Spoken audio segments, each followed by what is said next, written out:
हज़रात अस्सलाम वालेकुम।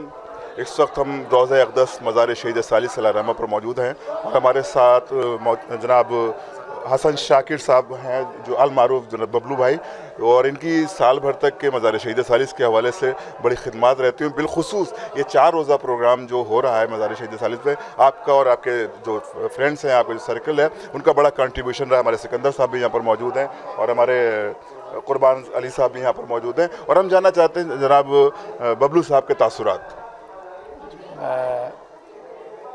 4 दिन की ये मजालिस जो हो रही हैं, आज इसका आखिरी दिन है और पहले दिन 21 तारीख से लेकर आज तक बड़े ही अच्छे ढंग से मजलिसें हुई हैं और बड़ी सुकून से ये मजलिसें आज अपनी आखिरी पायदान की तरफ जा रही हैं।